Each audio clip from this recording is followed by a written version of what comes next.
Hello everyone, today we are breaking down the episode 10 preview for House of the Dragon, but before that remember to like the video, helps out the channel a lot, and subscribe, and yada yada yada. Let's get to it. The first thing we see is Rhaenys Targaryen. She has made it to Dragonstone and she is informing Rhaenyra and Daemon that the Greens are coming for them. The Greens is a term that refers to Alicent's group. Rhaenyra's party is called the Blacks. In a voiceover, we hear Daemon telling Rhaenyra that she cannot bend the knee to the Hightowers, that they stole her birthright. So Rhaenyra is probably considering bending the knee to her younger brother Aegon, who was crowned last episode. She knows if she tries to press her claim, a lot of blood and death will occur. Daemon, on the other hand, hates the Hightowers, especially Otto, knowing Otto had a hand in him being removed as the heir to the throne. Daemon knows what it is like to be passed over. He does not want his wife to feel that, even though she is the one who passed over him.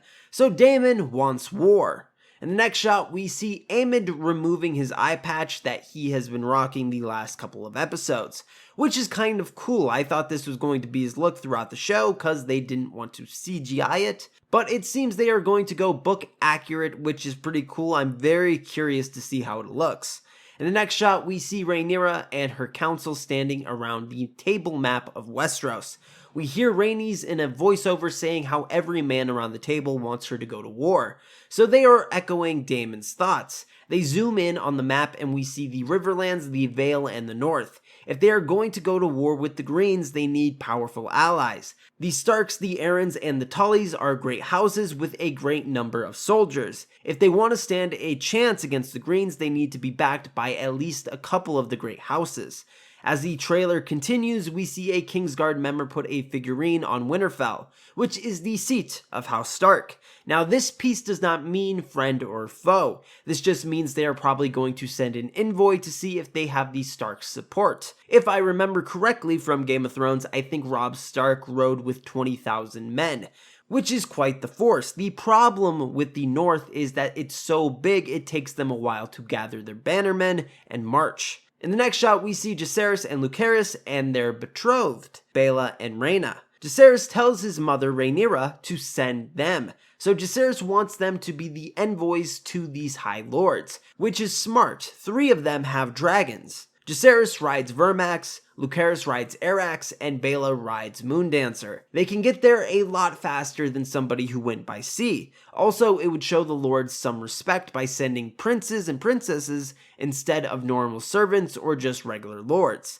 Jacaerys is being sent to Winterfell since his dragon is older and can make the journey faster. Lucerys is being sent to Storm's End to try and get the Baratheons to join their cause. Rhaenyra probably thinks that the Baratheons will join them since Rhaenys is on their side. Rhaenys' mother was a Baratheon. The only problem with Storm's End is that it is very close to King's Landing, and I'm sure the Greens are having the same conversation in King's Landing. Which High Lords can they get to back them? In the next shot, we see Lucerys at Storm's End. As you can see, the name is very fitting as it is storming. We see Lucerys running to his dragon Arax. As he gets on it, we see Vhagar looming in the background. Vhagar belongs to Aemond Targaryen, so it seems that the Greens have gone to Storm's End as well, and the way Lucerys was running to his dragon instead of just staying and waiting out the storm tells me that the Baratheons have declared for the Greens. Also, you may recall that Lucerys is the one who blinded Aemond when they were younger. So Aemond does not like Lucerys, so there may be some fighting between the two in the next episode. Also, just to point this out, Vhagar, Aemond's dragon, is the largest dragon we will see in the show. Arax, Lucerys' dragon, is a very young dragon and one of the smaller ones that can be ridden at this time.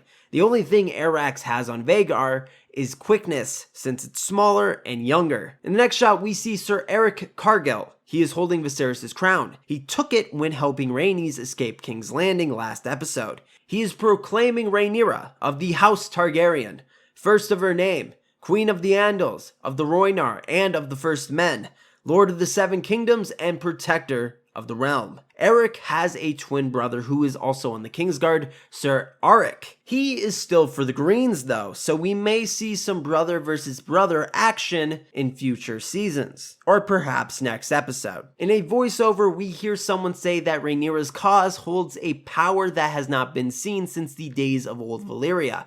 So he is probably referring to the amount of dragons that the Blacks have, because they have a lot compared to the Greens. You have Daemon and his dragon Caraxes, Rhaenys and her dragon Meleys, and Rhaenyra and her dragon Syrax, and of course the children's dragons, which I mentioned earlier. Dragonstone also has some wild dragons living on the island, so if they can find some riders, they will add to their numbers. In the next shot, we have Syrax, and if you look at her eye, you see Rhaenyra, and she is wearing a crown. We have not seen Syrax in quite some time. I think the she-dragon hasn't appeared since episode 2, which was many years ago in the show. So Syrax is going to be quite a bit bigger than the last time we saw her. In the next shot, we see Daemon singing a song in High Valyrian to his dragon Caraxes. Once again, we have not seen Caraxes in a while, since episode 6, so the dragon has grown quite a bit. At first I thought this could be one of the wild dragons because he looks different from what I remember, but that would not make sense. Daemon wouldn't change dragons. As the trailer continues, we see the full might of Caraxes blowing fire. The dragon has been caged, metaphorically, for too long. It's time for some action. In the next shot, we see 3 dragons leaving Dragonstone. I think the one in front is Vermax just because the color seems lighter than the dragon we saw Lucerys riding in the trailer.